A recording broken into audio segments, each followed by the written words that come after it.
तो चलिए वीडियो को शुरू करते हैं और इस वीडियो में हम सेट एफ के संस्कृत के ऑब्जेक्टिव क्वेश्चन के आंसर को देख लेते हैं। तो हमारा यहाँ पर पहला क्वेश्चन है कि पटना में गंगा नदी पर कौन सेतु है। तो इसका आंसर हो जाएगा ए, यानी कि महात्मा गांधी सेतु। चलिए अब अगले क्वेश्चन को देखते हैं। तो अगला क्वेश्चन है, क्वेश्चन नंबर 2 है कि प्राचीन काल में शिष्यों को क्या कहा जाता था। तो इसका आंसर हो जाएगा ए, यानी कि ब्रह्मचारी। अब अगले क्वेश्चन को देख लेते हैं। तो अगला क्वेश्चन है कि वागदान किस संस्कार में होता है। तो इसका आंसर हो जाएगा बी, यानी विवाह संस्कार में। अब अगले क्वेश्चन को देखते हैं। तो अगला क्वेश्चन है कि सुलभ कौन है। तो आपको पता होगा कि सुलभा पुरुषा राजना सततम प्रियवादी न, यानी कि सतत प्रियवादी।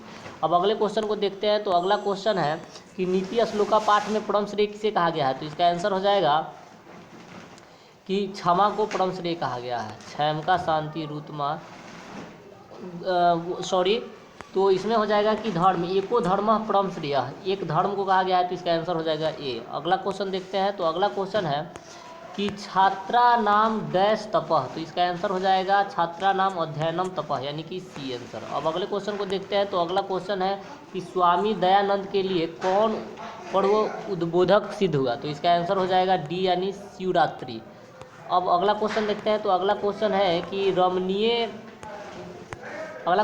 रमणीय तीर्थानी किम संजयंती। तो इसका आंसर हो जाएगा रति को। तो यहाँ पर ये हो जाएगा आंसर ए। क्वेश्चन नंबर 8 को देखते हैं। तो क्वेश्चन नंबर 8 में है कि कथम मार्त के त्वयि विश्वास किसकी उक्ति है। तो इसका आंसर हो जाएगा बी, यानी पथिक की। चलिए अब अगले क्वेश्चन को देखते हैं। तो अगला क्वेश्चन है कि भवन्तमेहम नमस्कारोमि किसका कथन है। तो इसका आंसर हो जाएगा बी, यानी कर्ण का। कर्ण कहता है, प्रणाम करता है उसको। अगला क्वेश्चन देखते हैं। तो अगला क्वेश्चन है कि ऋषिभी में कौन सा पढ़ते हैं। तो इसका आंसर हो जाएगा बी, यानी तृतीया हो जाएगा। अगला क्वेश्चन है कि वध किस रूप का लकार है। तो इसका आंसर हो जाएगा बी, यानी कि लोट लकार। अब अगले क्वेश्चन को देखते हैं। तो अगला क्वेश्चन है हमारा कि पटना किस शब्द से बना है। तो इसका आंसर हो जाएगा सी, यानी कि पतन। अब अगले क्वेश्चन को देखते हैं। तो अगला क्वेश्चन है कि गुरु गोविंद सिंह किस धर्म के गुरु थे। तो इसका आंसर हो जाएगा डी, यानी सिख धर्म के। अब अगले क्वेश्चन को देखते हैं। तो अगला क्वेश्चन है कि अयम किस शब्द का रूप है। तो इसका आंसर हो जाएगा ए, यानी इदम शब्द का। अगला क्वेश्चन देखते हैं। तो अगला क्वेश्चन है कि पचेयुः विधिलिंग लकार के किस पुरुष का रूप है। तो इसका आंसर हो जाएगा सी, यानी प्रथम पुरुष। अगले क्वेश्चन को देखते हैं। तो अगला क्वेश्चन है 17 नंबर कि क्रिया के साथ किसका साक्षात संबंध होता है। तो इसका आंसर हो जाएगा ए, यानी कि कारक का। अब अगले क्वेश्चन को देखते हैं। तो अगला क्वेश्चन है कि सत्यमेव जयते किस उपनिषद से संकलित है। तो इसका आंसर हो जाएगा बी, यानी मुंडकोपनिषद से। अगला क्वेश्चन देखते हैं। तो अगला क्वेश्चन है कि किसकी जीत होती है। तो इसका आंसर हो जाएगा किसकी जीत नहीं होती है। तो इसका ये क्वेश्चन है कि किसकी जीत नहीं होती है। तो इसका आंसर हो जाएगा सी, यानी असत्य का। अब अगला क्वेश्चन देखते हैं। तो अगला क्वेश्चन है कि भारत महिमा पाठ में कुल कितने पद है। तो इसका आंसर हो जाएगा सी, यानी 5। अब अगले क्वेश्चन को देखते हैं। तो अगला क्वेश्चन है कि अक्त्वा प्रत्यय किस पद में है। तो इसका आंसर हो जाएगा डी, यानी पठित्वा में। अब अगले क्वेश्चन को देखते हैं। तो अगला क्वेश्चन है यहाँ पर कि दीर्घतम पद में कौन सा तद्धित प्रत्यय है। तो इसका आंसर हो जाएगा ए, यानी मतब प्रत्यय। अब अगला क्वेश्चन को देखते हैं। तो अगला क्वेश्चन है यहाँ पर कि शांति किससे स्थापित होती है। तो इसका आंसर हो जाएगा बी, यानी परोपकार से।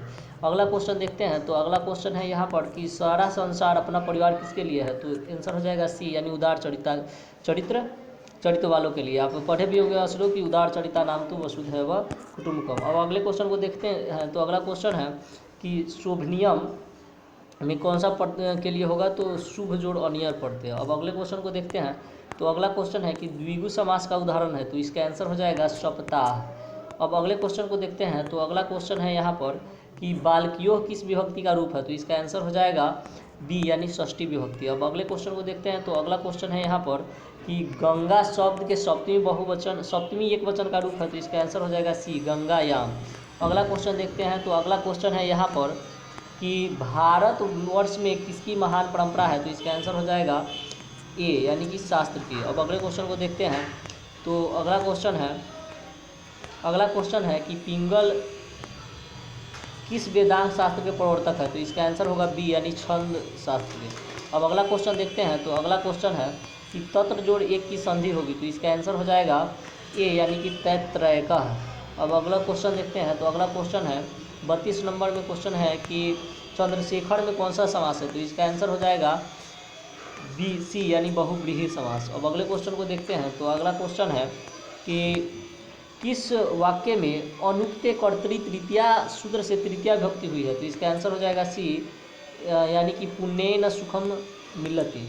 अगला क्वेश्चन है कि क्रिया के साथ किसका साक्षात संबंध होता है, तो इसका आंसर हो जाएगा बी यानी कारक का। अब अगले क्वेश्चन को देखते हैं। तो अगला क्वेश्चन है कि लिख धातु के लिट लकार का रूप कौन सा है, तो इसका आंसर हो जाएगा टी यानी कि लेखिष्यति।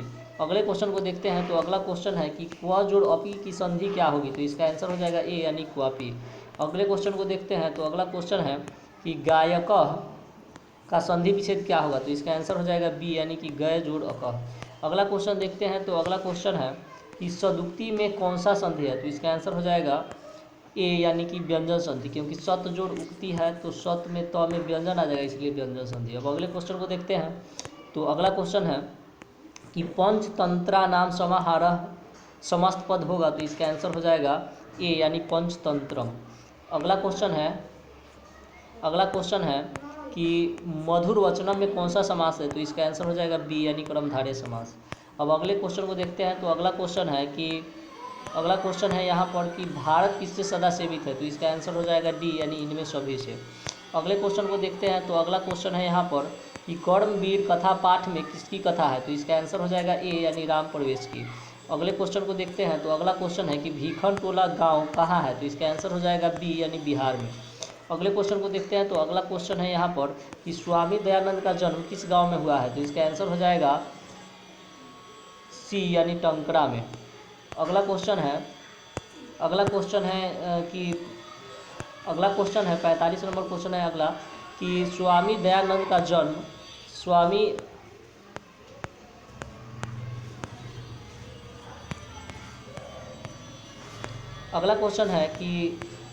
दयानंद का जन्म किस परिवार में हुआ था, तो इसका आंसर हो जाएगा डी यानी कर्मकांडी परिवार में।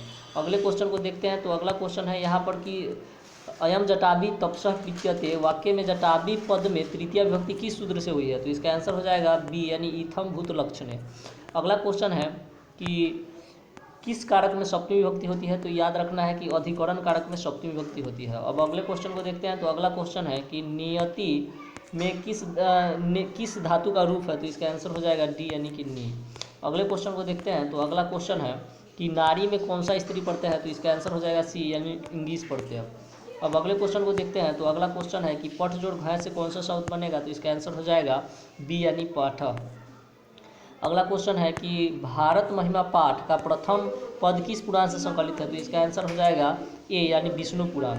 अगले क्वेश्चन को देखते हैं। तो यहाँ पर अगला क्वेश्चन है कि भारत महिमा पाठ में किस देश की महिमा का वर्णन है, तो इसका आंसर हो जाएगा सी यानी कि भारत में। अगले क्वेश्चन को देखते हैं। तो अगला क्वेश्चन है कि परोक्ता में किन वर्णों की संधि हुई है, तो इसमें होगा प्र जोड़ उक्ता तो अ जोड़ उ की संधि हुई है, यानी कि इसका आंसर हो जाएगा सी। अगले क्वेश्चन को देखते हैं। तो यहाँ पर अगला क्वेश्चन है कि किस शब्द में अभि उपसर्ग है, तो इसका आंसर हो जाएगा डी यानी कि अभिवादनम। अगले क्वेश्चन को देखते हैं। तो अगला क्वेश्चन है यहाँ पर कि किस समास के सभी पद प्रधान होते हैं, तो इसका आंसर हो जाएगा ए यानी कि द्वंद्व समास। आपको पता होगा कि उभय पद प्रधान हो द्वंद्व। अगला क्वेश्चन है कि शास्त्रार्थ कुशला का विग्रह क्या होगा, तो इसका आंसर हो जाएगा शास्त्रार्थे कुशला यानी कि बी। अगला क्वेश्चन देखते हैं। तो अगला क्वेश्चन है कि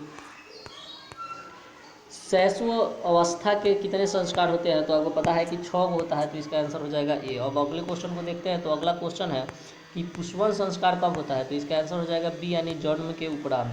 अगले क्वेश्चन को देखते हैं। तो अगला क्वेश्चन है यहाँ पर कि अपनी उन्नति चाहने वाले को कितने दोषों को त्याग देना चाहिए, तो आपको पता है श्लोक कि षट दोषा पुरुषेण हातव्य भूति मिक्षता निंद्रा तंद्रा भयम रीति आलस्य क्रोध दीर्घसूत्रता, यानी कि 6 दोषों को। अगला क्वेश्चन देखते हैं। तो अगला क्वेश्चन है कि घर की शोभा कौन है, तो इसका आंसर हो जाएगा बी यानी स्त्री।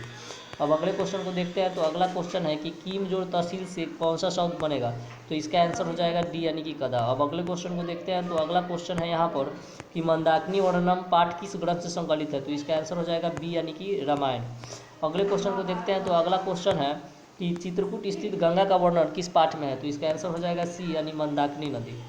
अगला क्वेश्चन देखते हैं। तो अगला क्वेश्चन है यहाँ पर कि व्याघ्रपति कथा हितोपदेश के किस भाग से संकलित है? तो इसका आंसर हो जाएगा मित्र लाभ खंड, यानी कि इसका आंसर हो जाएगा डी। अब अगले क्वेश्चन को देखते हैं। तो अगला क्वेश्चन है कि इदम सुवर्ण कंगनम गृहीताम, यह उक्ति किसकी है? यह सोने या कंगन ग्रहण करो। तो इसका आंसर हो जाएगा ए यानी बाघ का। अगला क्वेश्चन देखते हैं। तो अगला क्वेश्चन है यहाँ पर कि शक्र ने कर्ण से छलपूर्वक क्या ले लिया? तो आपको पता है कवच और कुंडल ले लिया। तो इसका आंसर हो जाएगा सी। अगला क्वेश्चन है कि इंद्र किसके रूप में कर्ण के समक्ष आया था? तो इसका आंसर हो जाएगा डी यानी ब्राह्मण के रूप में। अब अगले क्वेश्चन को देखते हैं। तो अगला क्वेश्चन है कि मूषक जो टाप से कौन सा प्रत्यय बनेगा? तो इसका आंसर हो जाएगा ए यानी मूषी का। अगले क्वेश्चन को देखते हैं। तो अगला क्वेश्चन है यहाँ पर कि स्थिता में कौन सा प्रत्यय है? तो इसका आंसर हो जाएगा डी यानी घय प्रत्यय। अब अगले क्वेश्चन को देखते हैं। अगला क्वेश्चन है कि वैदिक पद किससे बनेगा? तो इसका आंसर हो जाएगा सी यानी वेद जोड़ ठक प्रत्यय से। अगले क्वेश्चन को देखते हैं। तो अगला क्वेश्चन है कि न्यूनाधिकम में कौन संधि है? तो इसका आंसर हो जाएगा ए यानी स्वर संधि। अब अगले क्वेश्चन को देखते हैं। तो अगला क्वेश्चन हो जाएगा कि तरयुकः का सही विच्छेद होगा क्या होगा?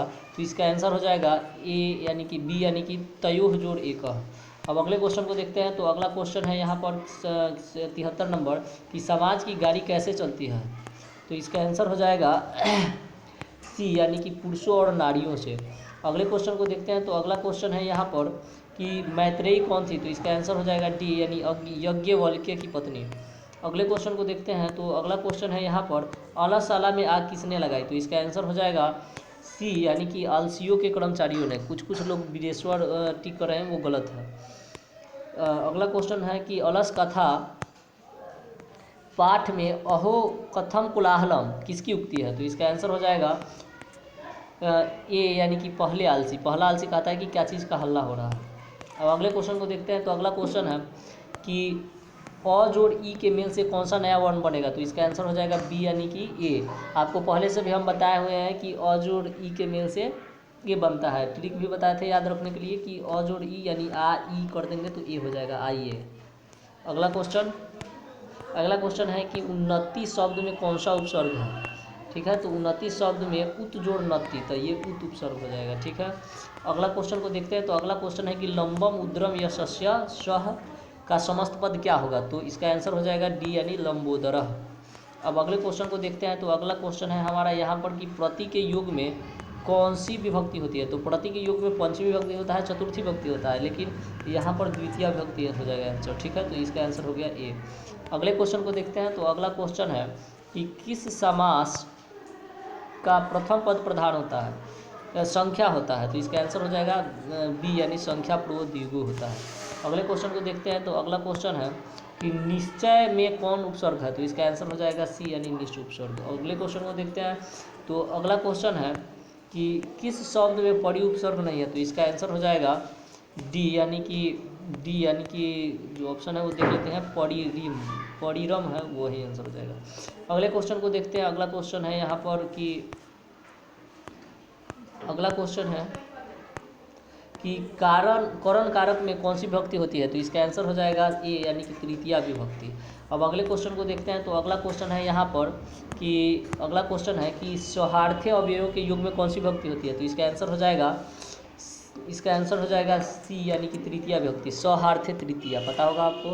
अगला क्वेश्चन देख लेते हैं। तो अगला क्वेश्चन है कि श्याम मोहनः अभिक्रुध्यति वाक्य में मोहन पद की क्रम संज्ञा किस सूत्र से हुई है? तो इसका आंसर हो जाएगा ए यानी कर्तुरी पसीततम कर्म। अगले क्वेश्चन को देखते हैं। अगला क्वेश्चन है कि ऐसा किस सर्वनाम का रूप है? तो इसका आंसर हो जाएगा ए यानी एतत्। अब अगले क्वेश्चन को देखते हैं। अगला क्वेश्चन है कि युवा शब्द का मूल रूप है? तो इसका आंसर हो जाएगा ए यानी कि युवन। ठीक है, अगला क्वेश्चन देखते हैं। अगला क्वेश्चन है कि जियति किस धातु का रूप है? ठीक है, तो इसका आंसर हो जाएगा जी यानी कि आंसर ए। अब अगले क्वेश्चन को देखते हैं। तो अगला क्वेश्चन है कि धातु के लट लकार का रूप कौन सा है? तो इसका आंसर हो जाएगा बी यानी दधाति। अब अगला क्वेश्चन है कि भवितव्यम में कौन प्रत्यय है? तो इसका आंसर हो जाएगा ए यानी कि तबियत प्रत्यय।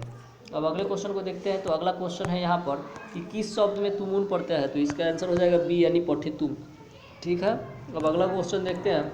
तो अगला क्वेश्चन है कि किस शब्द में तल प्रत्यय है, तो इसका आंसर हो जाएगा बी यानी जनता। अब अगले क्वेश्चन को देखते हैं। तो अगला क्वेश्चन है पुत्र अव्यय में कौन सा प्रत्यय है, तो इसका आंसर हो जाएगा बी यानी कि तल प्रत्यय। अब सॉरी, तो इसका आंसर हो जाएगा तरल प्रत्यय यानी कि आंसर ए। अब अगले क्वेश्चन को देखते हैं। तो अगला क्वेश्चन है कि नेता का स्त्रीलिंग रूप क्या होगा, तो इसका आंसर हो जाएगा बी यानी नेत्री। अब अगले क्वेश्चन को देखते हैं। तो अगला क्वेश्चन है यहाँ पर कि स्वश्लूह में कौन सा प्रत्यय है, तो इसका आंसर हो जाएगा सी यानी ऊं प्रत्यय। अब अगले क्वेश्चन को देखते हैं। तो अगला क्वेश्चन है विजयंका का समय क्या है, तो इसका आंसर हो जाएगा डी यानी कि ए यानी कि 8वीं सदी। अब अगले क्वेश्चन को देखते हैं। तो अगला क्वेश्चन है यहाँ पर कि दक्षिण भारतीय संस्कृत लेखिका कौन है, तो इसका आंसर हो जाएगा डी यानी सभी। अब अगले क्वेश्चन को देखते हैं। तो अगला क्वेश्चन है कि पति रेव गति स्त्री नाम बला नाम जननी गति, तो यहाँ पर स्त्री नाम होता है बीच में, तो इसका आंसर हो जाएगा सी। अब अगले क्वेश्चन को देखते हैं। तो अगला क्वेश्चन है यहाँ पर लास्ट क्वेश्चन है कि को अपि तथा धार्मिको नास्ति कटैरवसान प्राप्नोति, तो इसका आंसर हो जाएगा यानी कि जो तीसरा आलसी है वो कहता है कि क्या हाँ यहाँ पर कोई धार्मिक व्यक्ति नहीं है जो हम लोगों को वस्त्र से ढक दे और हम लोग बच जाए, तो इसका आंसर हो जाएगा सी यानी कि तीसरा आलसी। तो इस तरह से आप अपना चेक कर सकते हैं कि आपका कितना ऑब्जेक्टिव सही हो रहा है। तो मिलेंगे एक और वीडियो में, तब तक के लिए इतना ही। Thanks for watching.